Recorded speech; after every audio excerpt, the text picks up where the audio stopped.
So, Noritoshi Kamo. I finally got to him. I can express how I feel about this character. I didn't expect much from him. To be honest, I still don't for now, just for now at least. I'll put it this way. My expectations for him in Shibuya were as high as Mekamaru's. We know how disrespectful that is. Now, I'm not going to bash him too much. I mean, there are interactions that I want to see from him, like with him and Choso. I mean, because they have the same blood manipulation curse technique. I mean, could you imagine Choso giving Noritoshi game on the blood manipulation? Realistically, I don't see that happening, but I wouldn't be surprised because Noritoshi did see Choso use his blood manipulation curse technique, and he did admire it and seen how strong and powerful it was. I mean, the only reason I don't see that going down is because Yuji and Kugisaki killed two of his brothers. I mean, him and Yuji are good. They're bros. But if Kugisaki's still alive, I don't think he's gonna treat her the same way. But let's get back to our semi-grade 1 Kyoto sorcerer. We learned tidbits about his background during the Goodwill event with his fight with Megumi. We peek into his past for literally like a page, but it kind of summed it up pretty well. We learned that his mom was the head of the Kamo side hoe, with main hoe genetics apparently, because she was the only one that could deliver a kid born with a cursed technique, which was Noritoshi. Turns out his wife couldn't give him a kid with a cursed technique, which is why he resorted to the side hoe. Yeah, all that in one page. So I read that one page and I was kind of interested and I wanted to know more, so I turned the page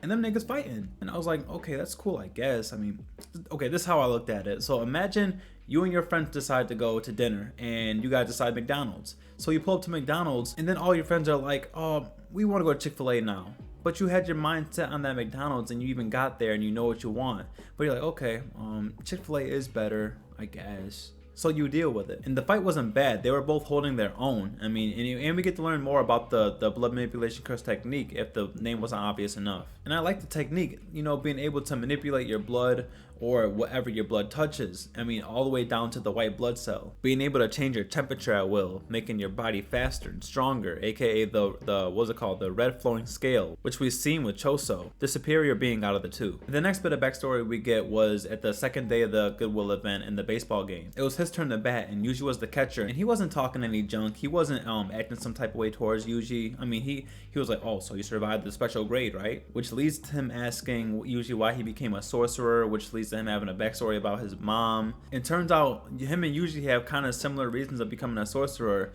And what's even more similar is the fact that their wills and their reasons were given to them by a loved one. So we all know Yuji's reason is basically, I want to make a lot of friends so that I won't die alone. Noritoshi's is, I want to make a lot of friends and save people so that when I need help one day, they could come through for me. So yeah, the Goodwill events where we get most of his character progression, and we don't see him again until the end of the Shibuya arc. Which brings me back to what Mekamaru said about the Kyoto team not being ready and that they would die and that only Todo would be ready for something like that situation that was going down in Shibuya. Now, do you guys think that's true? I think it was a half-truth because, to be honest, our main cast had a lot of close calls too. The main cast being Yuji, Megumi, and Kugisaki, because Yuji got saved twice. He got saved once with his memory manipulation that he's not even aware of, and the second time, well, how he get saved second time? Oh yeah, Yuki. Megumi got saved twice because, just simply because the fact that he kept his last name Fushiguro. That was the first save, and then the second one was with Sukuna. Sukuna saved him from Mahoraga. Mahoraga. I like Mahoraga. And then we have Kugisaki, which, well, I don't know. We hope her ass ain't dead. I mean, if she's not dead, then Nita saved her. With that being said, I don't know if Noritoshi would have been that lucky. Like, they were really lucky. But he would have definitely had his uses because he's not weak. I mean, I would have liked him to see him fight with Yuji versus Choso. That would have been pretty cool. Yuji and Noritoshi versus Choso. I mean, the fight with Yuji itself was already cool, but it would have solidified the dub if Noritoshi was there. So that's what I'm saying. He would have had his uses as like a support character, but alone he definitely would have died easy, which makes him ultimately just as useless as Mekamaru said he would be. He would be dead right now. The whole squad would be dead if it wasn't for Yuki. And from the first time we seen him at the Goodwill event all the way up until now, which was we only seen him twice, but he didn't seem to progress that much.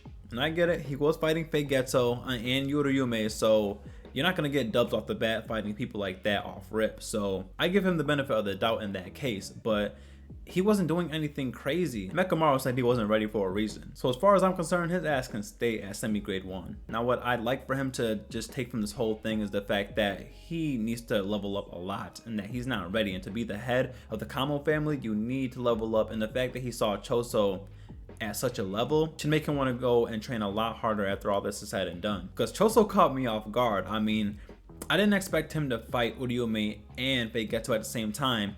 Then again, it looks like he was earthbending, and I know he wasn't earthbending, but it looks like it. So let me explain. So he kind of did the same thing he did with Yuji, like using the Pearson blood and then bending it, and then like when he bent it, he cut the earth, and then the blood that he cut the earth with, he used to manipulate the earth, and looked like he was earthbending and lifted the earth that he cut. I'm saying earth a lot, but y'all know what I was talking about. Like it looked like he was like for real earthbending. He just so by the end of the series, I'd like him to be minimum special grade 1 like Naobito, because how it is right now, it looks like he's gonna get the Rock Lee treatment, and it hurts me to say that. It really does, because we've seen Rock Lee, like he was introduced as a cool character. He was setting the bar for what Sasuke and Naruto should be, and then he just got surpassed. Just from then on, he got surpassed and coasted on.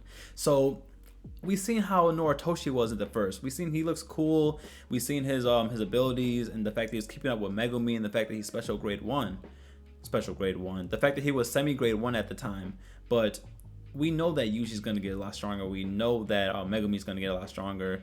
So I just hope that he isn't left in the dust too much, because that would just suck. Because if you ask me, his potential is special grade. I mean, I can definitely see an ability like his, being able to manipulate blood, is definitely special grade worthy if he trains properly and with the right person, which is why I want to see him with Choso, like just getting tips from Choso, but I don't see that happening. The potential is definitely there, so in Gege we trust. So yeah, let me know what you guys think of his character and where you think he's headed. Is he gonna get the Rock Lee treatment, do you think, or do you think he's gonna coast Yuji? Do you think he's gonna surpass Yuji, or just be more useful in general? Because I actually like his character, and I want to see more of like what's going on behind the scenes with his family, because we all know that he's kind of forced into the position that he's in now. I mean, we all know that he's treated well, and it makes you wonder like how's the interaction gonna be like when he actually becomes head of the Kamo family, and how he's gonna change things when he actually gets to that level. I'm actually interested, so just please don't do him like Rock Lee. These videos aren't going to be that long, because this series is only like 136 chapters as of right now. So, and especially for a person like Noritoshi, we didn't get much from him. We didn't get much backstory, but then again, in his defense, we didn't get much backstory